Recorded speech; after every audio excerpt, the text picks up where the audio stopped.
Hello friends, നമുക്കിന്ന് നമ്മുടെ മലയാളികളുടെ സ്വന്തം കുഴലപ്പമാണ് ഉണ്ടാക്കാൻ പോകുന്നത്. എല്ലാവർക്കും വളരെ ഈസി ആയിട്ട് ഉണ്ടാക്കുന്ന ടൈപ്പിലാണ് നമ്മൾ ഉണ്ടാക്കുന്നത്. പെട്ടെന്ന് തന്നെ ഉണ്ടാക്കാവുന്ന ഒരു സ്നാക്കാണ്. ക്രിസ്മസിനൊക്കെ എല്ലാവരും ഗസ്റ്റൊക്കെ വരുമ്പം കുറച്ച് ദിവസത്തേനും ഉണ്ടാക്കി വെച്ച് കഴിഞ്ഞാൽ എല്ലാവർക്കും കഴിക്കാൻ പറ്റുന്ന ഒരു സ്നാക്കാണിത്. ഞാനിതിന് നല്ല അരിപ്പൊടിയാണ് എടുത്തിരിക്കുന്നത്, വറുത്ത അരിപ്പൊടിയാണ്. ഇതുപോലെ ഒരു കപ്പിന് 2 കപ്പ് വറുത്ത അരിപ്പൊടിയാണ് എടുത്തിരിക്കുന്നത്. വറുത്ത അരിപ്പൊടി തന്നെ എടുക്കണം, അല്ലെങ്കിൽ പശ കൂടുതലായിരിക്കും. നമുക്ക് പരത്തി എടുക്കുമ്പോൾ അത് നല്ലതുപോലെ ഉരുണ്ട് വരുകയില്ല. അതിന് ചേർക്കാൻ വേണ്ടി ഇതൊരു 4 സ്പൂണ് തേങ്ങ ചിരണ്ടിയതുണ്ട്. തേങ്ങ ഒത്തിരി കൂടിപ്പോകാതെ എല്ലാവരും നോക്കണം. കൂടിപ്പോയെങ്കിൽ ഇത് നമ്മൾ പരത്തിയിട്ട് കുഴലപ്പത്തിൻ്റെ ഷേപ്പിൽ ഉരുട്ടിയെടുക്കുമ്പോൾ അങ്ങ് പൊട്ടി പോകും. അതുകൊണ്ട് നമ്മൾ 2 കപ്പിന് ഒരു 4 സ്പൂണ് തേങ്ങ മതിയാവും. ചെറിയ സ്പൂണ് ജീരകമാണ് ഇത് ചെറിയ ഉള്ളിയാണ്. നമ്മൾ സവോള ആണെങ്കിൽ ഒരു ചെറിയ പീസ് ഇട്ടാൽ മതി, പക്ഷേ ചെറിയ ഉള്ളി ഇടുവാണെങ്കിൽ നല്ല ടേസ്റ്റ് ആയിരിക്കും കുഴലപ്പത്തിന്. അപ്പോൾ ഇത് മൂന്നും കൂടി നമ്മളൊന്ന് ഇച്ചിരി വെള്ളം ഒഴിച്ച്, ഒരുപാട് നീണ്ടു പോവാതെ വെള്ളം ഒഴിച്ച് നല്ലൊരു പേസ്റ്റാക്കി ആദ്യം അരച്ചെടുക്കണം. പിന്നെ ഞാൻ അതിനിടാൻ വേണ്ടി കുറച്ച് കറുത്ത എള്ളാണ് എടുത്തിരിക്കുന്നത്. വെളുത്ത എള്ളി ഇട്ടാലും കുഴപ്പമില്ല, കറുത്ത എള്ളി ഇടുവാണെങ്കിൽ നമുക്ക് കുഴലപ്പത്തിലൊക്കെ ഒന്ന് പറ്റിയിരിക്കുമ്പോൾ നല്ലതുപോലെ കാണാൻ പറ്റും. പിന്നെ നമ്മളത് പ്രത്യേകം ശ്രദ്ധിക്കേണ്ടത്, ഈ അരിപ്പൊടി നമ്മൾ നല്ല വെട്ടിത്തിളച്ച വെള്ളത്തിൽ വേണം കുഴച്ചെടുക്കാൻ. തണുത്ത വെള്ളം ഉപയോഗിക്കരുത്. ആദ്യം ഞാൻ അരച്ച് ഇതിനകത്ത് ഇത് ചേർക്കാം, പിന്നെ നമുക്ക് നല്ലപോലെ വെള്ളം തിളപ്പിച്ച് ഇത് കുഴച്ചെടുക്കാം. ഞാൻ മിക്സിയുടെ ചെറിയ ജാർ എടുത്തിട്ടുണ്ട്. അതിനകത്തോട്ട് നമുക്ക് ഈ കുഞ്ഞുള്ളിയും ചെറുജീരകമാണ് എടുക്കേണ്ടത്. പെരുംജീരകം എടുക്കരുത്, ചെറുജീരകം തന്നെ എടുക്കണം. ചില സ്ഥലത്ത് നല്ല ജീരകമെന്നും പറയുന്നുണ്ട്. അതിൽ ചെറിയ ജീരകമാണ് എടുക്കേണ്ടത്, പെരുംജീരകം ഉപയോഗിക്കരുത്. നമുക്ക് വെള്ളം ആദ്യം ഇച്ചിരി ഒഴിച്ചിട്ട് നല്ലതുപോലെ ഒന്ന് വേണമെങ്കിൽ പിന്നെ ഒഴിച്ചെടുക്കാവുള്ളൂ, അല്ലെങ്കിൽ ഒരുപാട് നീണ്ടുപോകും. നമുക്കിത് അരച്ചെടുക്കാം. തേങ്ങയൊക്കെ നല്ലപോലെ ഒന്നുകൊണ്ട് അരച്ച് നല്ല പേസ്റ്റാക്കി എടുത്തിട്ടുണ്ട്. അതിപ്പോൾ ഈ അരിപ്പൊടിക്കകത്തോട്ട് ചേർക്കാം. ഈ സമയത്ത് തന്നെ നമ്മൾ ആവശ്യത്തിന് ഉപ്പും കൂടി ഒഴിക്കണം. പിന്നെ നമ്മൾ ആ തിളച്ച വെള്ളം ഒഴിച്ചിട്ട് ഇത് നല്ലതുപോലെ നമുക്ക് കുഴച്ചെടുക്കേണ്ടിയേ. അരിപ്പൊടിക്ക് വേണ്ടി ഉപ്പും കൂടി ഇപ്പം ചേർക്കാം. ഇനി നമുക്ക് ഞാൻ നല്ലപോലെ ഇച്ചിരി വെള്ളം തിളപ്പിക്കാൻ വെച്ചിട്ടുണ്ട്. ഈ വെള്ളം കുറേശ്ശെയായിട്ട് ഒഴിച്ച് കൊടുത്തിട്ട് നമുക്ക് ഇത് നല്ലപോലെ നല്ല മയപ്പെടുത്തി എടുക്കണം. മാവ് കുറേ നേരം കൈ കൊണ്ടൊന്ന് നല്ലപോലെ ഞെക്കി എടുക്കണം. വെള്ളം കുറേശ്ശെ ഒഴിച്ച് ഒന്ന് കുഴച്ചെടുക്കാം. അപ്പം നമ്മുടെ മാവ് ആവശ്യത്തിന് കുഴഞ്ഞിട്ടുണ്ട്. ഞാൻ ഇതിനകത്ത് 1 സ്പൂണ് കറുത്ത എള്ളും കൂടിയും ചേർക്കുകയാണ്. ഇനി കൈ കൊണ്ടൊന്ന് നല്ലതുപോലെ കുഴച്ച് നമ്മളൊന്ന് മയപ്പെടുത്തി എടുക്കാം ഈ മാവ്. പിന്നെ ചെറിയ ചെറിയ ഉരുളകളാക്കി നമ്മൾ വാഴയിലയിലാണ് ഞാൻ പരത്തി എടുക്കുന്നത്. വാഴയില ഇല്ലാത്തവർ ഒരു ബട്ടർ പേപ്പർ വെച്ചിട്ട് ഒരു പ്ലേറ്റിൻ്റെ മുകളിൽ വെച്ച് ഞെക്കി എടുത്താലും മതിയാകും. നമുക്ക് നല്ലപോലെ ഒന്ന് കുഴച്ച് നല്ല മയമാക്കി എടുക്കാം. അതുകൊണ്ട് നല്ല കുഴഞ്ഞ് നല്ല സോഫ്റ്റ് ആയിട്ടുണ്ട്. നമ്മൾ അതിനകത്തുനിന്ന് കുറച്ച് എടുത്തിട്ട് നല്ലപോലെ ചെറിയ ചെറിയ ഉരുളകളാക്കി എടുക്കണം.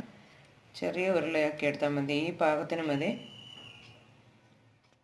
ഇതുണ്ട്, ഞാനിപ്പം മാവ് ഇതുപോലെ ഒരു ചെറിയ ഉരുളയായിട്ട് എടുത്തിട്ടുണ്ട്. ഒരുപാട് ചപ്പാത്തിയുടെ മുഴുപ്പിലെടുക്കല്ല, നമ്മൾ തീരെ കനം കുറച്ചാണ് എടുക്കേണ്ടത്. അപ്പോൾ അതുകൊണ്ട് ഇതുപോലെ ഞാൻ കുറച്ച് ഉരുട്ടി ഇവിടെ വെച്ചിട്ടുണ്ട്. നമ്മൾ 2 ചെറിയ വാഴയിലയുടെ പീസ് എടുക്കണം. എന്നിട്ട് അതിലൊന്ന് നല്ലതുപോലെ എണ്ണ തേച്ച് കൊടുക്കണം. നമ്മൾ ഈ വാഴയില ഉണ്ടാക്കിയെടുക്കുമ്പോൾ നമുക്ക് എടുത്തൊന്ന് കുഴലപ്പത്തിൻ്റെ ഷേപ്പിൽ ഫോൾഡ് ചെയ്തെടുക്കാൻ വേണ്ടി എളുപ്പമാണ്. അതുകൊണ്ടാണ് ഇങ്ങനെ ചെയ്യുന്നത്. വാഴയില ഇല്ലാത്തവരൊരു ബട്ടർ പേപ്പർ വെച്ചിട്ട് മേളിൽ ഒരു പേപ്പർ കൂടെ മടക്കി വെച്ച് നമുക്കതിനെ ഞെക്കി എടുക്കാൻ പറ്റും. ഇപ്പം നമ്മൾ ചപ്പാത്തി പരത്തുന്ന പോലെ പരത്തുമൊന്നും വേണ്ട. ഇതാകുമ്പോൾ നമ്മൾ എന്തെങ്കിലും ഒരു പാത്രം ഒരെല്ലാം മേളിലും കൂടി മൂടി വെച്ചിട്ട് നല്ലതുപോലെ ഒന്ന് ഞെക്കി എടുത്താൽ മതി.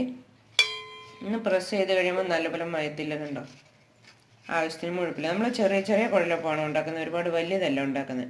ഇതിനും ജസ്റ്റ് ഒന്ന് നമ്മളിങ്ങനെ കുഴലപ്പത്തിന് നമുക്കൊരു ഷേപ്പ് കിട്ടാൻ വേണ്ടി ഒന്ന് ഫോൾഡ് ചെയ്തിട്ട് ഈ 2 സൈഡും ഒന്ന് നല്ലപോലെ ഒന്ന് നീക്കി കൊടുക്കണം.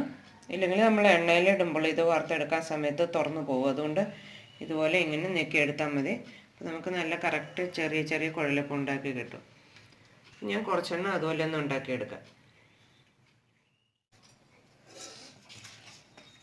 അപ്പം നമുക്ക് ഒരു പ്രാവശ്യം വറുക്കാനുള്ള അത്രയും ആയിട്ടുണ്ട്. നല്ല എളുപ്പമാണ് ഇത് ഉണ്ടാക്കാൻ.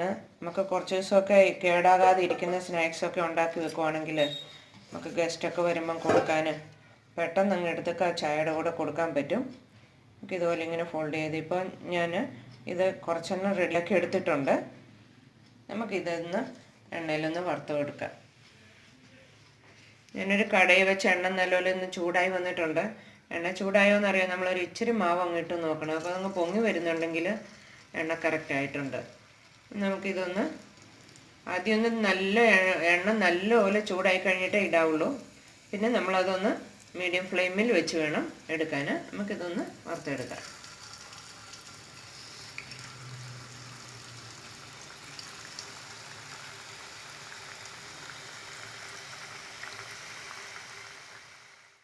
ഒരുവിധം റെഡിയാകുമ്പോൾ നമുക്കത് മറിച്ചിടണം 2 സൈഡും.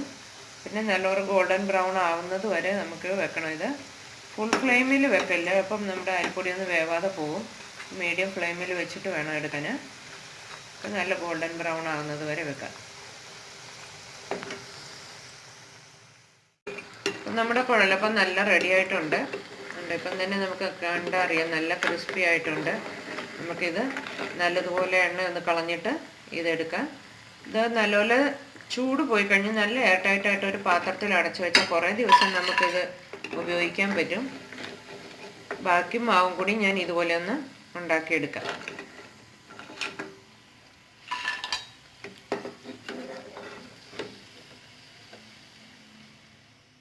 നല്ല റെഡി ആയിട്ടുണ്ട്.